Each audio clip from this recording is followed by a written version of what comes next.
Selamat datang di Debate Beat, ruang pertukaran intelektual di mana kita membedah berbagai perspektif secara mendalam.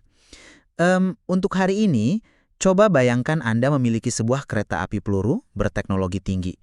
Mesinnya sempurna, aerodinamikanya tanpa cacat, kursi-kursinya luar biasa mewah. Tapi kereta itu tidak bergerak sama sekali kan? Nah, tepat sekali, kereta itu tidak pernah beranjak dari stasiun. Kalau kita panggil teknisi untuk mencari tahu kenapa kereta ini diam saja, kemungkinan besar kita akan berhadapan dengan dua diagnosis yang sangat berbeda. Pertama, mungkin kereta itu sama sekali tidak memiliki tujuan akhir yang jelas di peta navigasinya. Jadi sang masinis merasa tidak punya alasan atau tidak punya makna untuk menarik tuas gas. Atau kemungkinan kedua, peta tujuannya sudah ada, tetapi sistem kelistrikan di dalam mesin utamanya mengalami korsleting parah. Sehingga sekeras apapun masinis mencoba, mesin itu secara mekanis menolak untuk menyala. Betul. Dan analogi inilah yang membawa kita pada topik hari ini. Kita akan membedah anatomi dari sesuatu yang sangat dekat dengan kita semua, yaitu kemalasan manusia. Pertanyaan sentralnya, apakah rasa malas yang sering melumpuhkan kita ini sebenarnya berakar pada krisis emosional dan ketiadaan makna hidup? Yang artinya menuntut penyembuhan batin dan filosofia. Tepat. Ataukah kemalasan pada dasarnya hanyalah kondisi default biologis otak mamalia kita? Semacam mekanisme penghematan energi kuno yang hanya bisa ditaklukkan lewat rekayasa sistem, disiplin yang kaku, dan manajemen dopamin. Saya sendiri berdiri di kubu yang pertama. Saya melihat kemalasan pada esensi terdalamnya adalah manifestasi dari kecemasan emosional yang belum selesai dan hilangnya tujuan hidup. Kemalasan itu murni mekanisme penghematan energi secara biologis dan kegagalan dalam merancang sistem. Menunggu emosi Anda membaik atau mencari motivasi yang bermakna, itu menurut saya strategi yang sangat rapuh. Rapuh. Ya, sangat rapuh. Solusinya adalah membangun struktur kebiasaan dan mengendalikan biologi kita, bukan perasaan kita. Oke, mari kita mulai dari aspek emosionalnya dulu.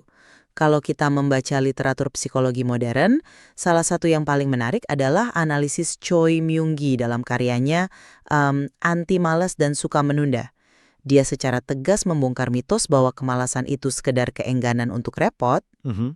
Lalu apa temuan klinisnya? Secara klinis, apa yang kita sebut malas itu seringkali adalah state anxiety atau kecemasan sesaat. Jadi gini, seseorang dihadapkan pada sebuah tugas, lalu dia merasa tertekan oleh ekspektasi yang tinggi atau ketakutan yang luar biasa akan kegagalan. Oh, jadi reaksi otaknya? Reaksinya adalah kelumpuhan. Otak memilih untuk shutdown sementara, menolak bergerak karena ancaman psikologis itu. K.H. Cholil Nafis juga pernah membahas bagaimana ketiadaan cita-cita dan harapan itu membuat manusia seolah mengambang. Mengambang dalam artian kehilangan arah. Betul. Ibarat kereta kita tadi, masinisnya tidak tahu mau kemana.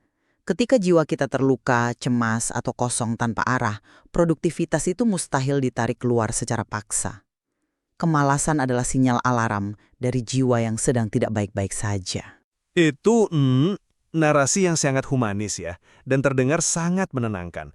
Tapi kalau kita menelaah bagaimana otak kita benar-benar bekerja di level sirkuit saraf, saya harus bilang bahwa motivasi dan emosi itu fondasi yang sangat goyah. Menunggu jiwa kita sembuh atau menunggu kita menemukan makna hidup yang megah, itu bagi saya adalah sebuah kebohongan besar yang sering dinarasikan dalam literatur kesuksesan. Tunggu dulu. Kebohongan besar. Bukankah manusia memang digerakkan oleh makna? Secara idealis, mungkin iya. Tapi secara evolusioner sama sekali tidak. Kalau kita merujuk pada analisis dari konsep seni kehidupan, otak manusia itu dibentuk jutaan tahun lalu dengan satu misi utama, bertahan hidup. Oke. Dan cara terbaik untuk bertahan hidup di masa purba adalah dengan mencari kenyamanan dan menghemat kalori. Saat Anda dihadapkan pada pilihan, antara bekerja keras menyusun laporan atau merebahkan diri di sofa, biologi Anda akan selalu berteriak untuk merebahkan diri. Jadi itu murni dorongan fisik? Betul, itu mekanisme default kita. Kemalasan murni masalah regulasi biologi dan ketiadaan sistem yang memaksa kita bergerak.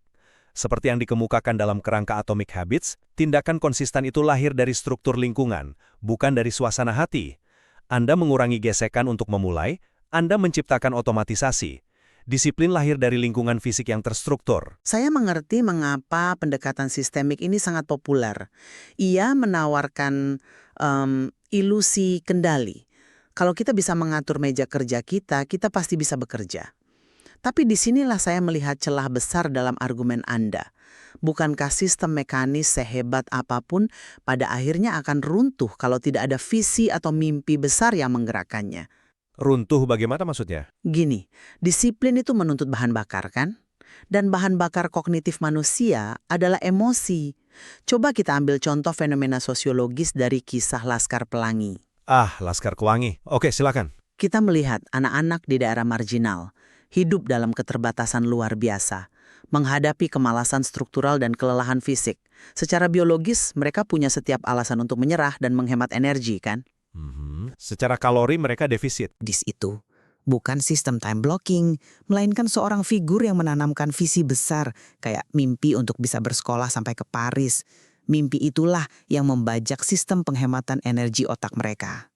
Tapi itu kan kasus yang sangat spesifik. Sebentar, Leonardo da Vinci, seperti yang sering dibahas dalam kajian ngaji filsafat, mengatakan manusia harus merentangkan dirinya sampai batas akhir kemungkinan agar tidak seperti besi yang berkarat karena diam. Besi tidak menolak berkarat karena ia punya sistem anti karat, ia menolak berkarat karena ia digunakan untuk membangun sesuatu yang besar. Itu poin yang puitis, tapi saya melihatnya dari sudut pandang yang sangat berbeda. Menggunakan visi besar atau mimpi masif sebagai penggerak utama itu justru sering menjadi katalis utama dari prokrastinasi. Sebentar, Anda bilang mimpi besar malah memicu kemalasan. Bagaimana bisa? Mari kita lihat dari kalkulasi energi di otak kita. Ketika seorang anak atau bahkan orang dewasa melihat mimpi yang begitu masif, katakanlah menulis novel setebal 500 halaman atau sekolah ke Paris, otak akan langsung mengkalkulasi beban kalori dan energi kognitif yang dibutuhkan. Dan karena targetnya terlalu besar? Ya, otak menganggap tugas itu sebagai ancaman terhadap cadangan energi kita. Amigdala, pusat rasa takut di otak kita, langsung menyala. Hasilnya, otak memicu respons penghindaran. Kita merasa overwhelmed atau kewalahan. Itulah mengapa mimpi besar justru seringkali membuat kita diam tak bergerak. Jadi amigdala melihat mimpi itu sebagai ancaman kalori. Wow. Persis. Inilah mengapa pendekatan Kaizen dari Jepang itu secara biologis sangat masuk akal dan relevan. Kaizen tidak menuntut lompatan emosional yang heroik atau mimpi yang membakar jiwa. Ia justru mengakali amigdala. Dengan membuat langkahnya sangat kecil? Betul sekali, menuntut perubahan 1% lebih baik setiap hari. Atau aturan 1 menit untuk sekedar membuka laptop. Karena tugasnya cuma 1 menit, otak tidak mendeteksi itu sebagai ancaman kalori. Amigdala tidak menyala. Anda mulai bekerja dan sistem personeling Anda bergerak maju sentimeter demi sentimeter. Oke, saya mengakui bahwa Kaizen sangat brilian dalam mengelabui resistensi awal otak. Namun, saya akan membingkainya secara berbeda. Membangun sistem yang sangat efisien dan disiplin mikro ini tanpa memiliki mimpi besar, bagi saya ibarat kembali ke kereta peluru tadi, tapi kali ini ia melaju di atas rel yang melingkar. Rel melingkar? Ya, kereta itu bergerak, sangat efisien, disiplinnya luar biasa, tidak membuang energi sedikit pun. Masinisnya melakukan rutinitas Kaizen 1 menit setiap hari. Tetapi pada akhirnya, kereta itu tidak menuju kemana-mana. Ia hanya berputar. Apakah disiplin mekanis tanpa ikigai, tanpa alasan mendasar mengapa kita harus bangun di pagi hari, hanya akan menciptakan manusia yang berfungsi seperti robot efisien? Kalau kita tidak memiliki mengapa yang kuat, bagaimana yang efisien itu pada akhirnya berujung pada kelelahan eksistensial? Analogi kereta di rel melingkar itu menarik, tapi itu mengabaikan satu fakta krusial. Tanpa mesin yang berfungsi secara biologis, Anda bahkan tidak bisa keluar dari stasiun, tidak peduli seberapa indah peta tujuan atau ikigai Anda. Ya, tapi mesin itu mati karena kecemasan, bukan cuma karena kalori. Nah, ini membawa kita pada pertanyaan mendasar. Mengapa kita menunda sesuatu sejak awal? Anda beranggapan bahwa prokrastinasi adalah pelarian dari rasa takut, krisis eksistensial, atau beban pikiran, kan? Tentu saja. Karena rasa berat saat ingin memulai sesuatu itu seringkali datang dari pikiran kita sendiri. Kalau kita membedah ini menggunakan kerangka kerja filosofi Stoik, kemalasan dan stres itu muncul karena kita terus-menerus menambahkan opini negatif pada sebuah kejadian yang sebenarnya netral. Opini negatif? Bisa Anda jelaskan mekanismenya? Gini, mendapat tugas menantang dari atasan, itu adalah kejadian netral. Itu sekedar fakta bahwa ada pekerjaan yang harus diselesaikan. Tetapi, pikiran kita tidak berhenti di sana. Kita menambahkan opini, seperti Bagaimana kalau hasil saya jelek? Atau bagaimana kalau kolega menilai saya tidak kompeten? Ekspektasi eksternal. But, ekspektasi eksternal yang di luar kendali kita inilah yang memicu state anxiety tadi. Filosofi Stoik mengajarkan praktek premeditation, menyadari ketakutan itu di muka, memisahkan fakta dari opini, dan fokus hanya pada apa yang bisa kita kontrol. Ketika kita menetralisir opini negatif itu, kecemasannya menghilang. Dan kemalasannya lenyap. Lenyap. Beban berat terangkat, kelumpuhan tindakan hilang. Kita menunda karena kita takut dihakimi, bukan sekedar karena kita ingin menghemat kalori. Saya mengerti rute logika Anda. Tapi maaf, saya kurang sependapat. Anda berbicara seolah-olah otak manusia secara sadar duduk dan melakukan semacam kalkulasi filosofis tentang opini setiap kali kita menunda membalas email. Bukankah itu yang terjadi di alam bawah sadar? Kenyataannya jauh lebih brutal dan mekanis. Kemalasan manusia modern itu didorong oleh pembajakan sistem penghargaan otak oleh lonjakan dopamin sintetis. Smartphone? Tepat. Merujuk pada literatur dari Halodoc dan jurnal medis dari National Institutes of Health, kita harus paham bagaimana dopamin bekerja. Hormon ini bukan sekedar hormon kebahagiaan, ia adalah neurotransmitter motivasi. Ia bertugas di area otak bernama striatum untuk memutuskan apakah suatu aktivitas layak dikerjakan atau tidak, berdasarkan rasio antara usaha dan hasil. Di masa lalu, untuk mendapat dopamin, manusia harus berburu, bekerja keras. Tapi sekarang, kita berhadapan dengan smartphone, sesuatu yang dalam ceramah K.H. Cholil Nafis secara ironis disebut sebagai setan gepeng pembunuh waktu. Oke, tapi bagaimana persisnya setan gepeng ini membuat kita menjadi malas mengerjakan laporan kerja misalnya? Karena layar ini merusak baseline atau standar dasar dopamin Anda. Saat Anda scrolling media sosial tanpa henti, Anda mendapatkan asupan dopamin yang masif dengan usaha nol. Otak kebanjiran dopamin murah. Lalu, otaknya beradaptasi. Betul sekali. Reseptor dopamin Anda menjadi tumpul. Batas toleransi naik. Akibatnya, ketika Anda harus melakukan tugas normal yang usahanya tinggi tapi dopaminnya lambat, kayak membaca buku atau menyusun laporan, otak menolaknya. Karena tidak mencapai batas toleransi yang baru itu? Iya. Secara biologis, tugas normal terasa menyakitkan. Jadi menurut Anda, kita menunda karena takut gagal. Bukan. Anda tidak sedang melarikan diri dari opini negatif stoik. Otak Anda hanya sedang mengalami gejala putus zat. Ini murni masalah kecanduan stimulasi rendah. Wow, oke. Itu penjelasan biologis yang sangat tajam. Saya tidak bisa memungkiri bahwa lingkungan digital mengeksploitasi neurobiologi kita sampai ke akar-akarnya. Sangat masuk akal kalau toleransi dopamin kita sedang dibajak. Senang kita sepakat di titik ini. Namun, saya punya pertanyaan balasan untuk Anda. Mengapa seseorang begitu rentan mencari pelarian dopamin murah ke layar gawai sejak awal? Ya karena itu tersedia dan sangat mudah diakses kan? Ya mudah, tapi tidak semua orang jatuh ke dalam lubang hitam yang sama dengan intensitas yang sama. Bukankah kerentanan terhadap distraksi itu terjadi karena ada kekosongan, keletihan emosional, atau kecemasan yang mendasarinya? Anda kembali ke ranah emosi. Karena memang disitulah akarnya. Ketika seseorang merasa tidak berharga atau hidupnya penuh tekanan, scrolling berjam-jam menjadi obat bius termudah. Sebaliknya, jika kita merasa aman, damai, dan memiliki tujuan, kita jauh lebih kebal. Disinilah saya meyakini bahwa self-healing, praktik positif self-talk, dan proses berdamai dengan luka masa lalu adalah prasyarat mutlak untuk mencapai produktivitas. Jadi Anda menyarankan kita harus sembuh dulu secara emosional sebelum kita bisa bekerja secara produktif. Kita harus menerima ketidaksempurnaan kita, mengadopsi konsep wabi-sabi misalnya. Jika kita tidak menyembuhkan luka psikologis kita, lalu terus memaksakan diri bekerja, kita ibarat berlari maraton sambil membawa ransel berisi batu seberat 20 kg. Dan akan berujung pada burnout. Memaafkan diri kita, baru bisa melangkah maju. Itu pandangan yang luar biasa populer di budaya modern kita. Konsep bahwa saya harus berdamai dengan trauma saya sebelum saya bisa merapikan tempat tidur saya. Tapi sejujurnya, saya sangat mempertanyakan bahaya dari pendekatan ini. Bahaya?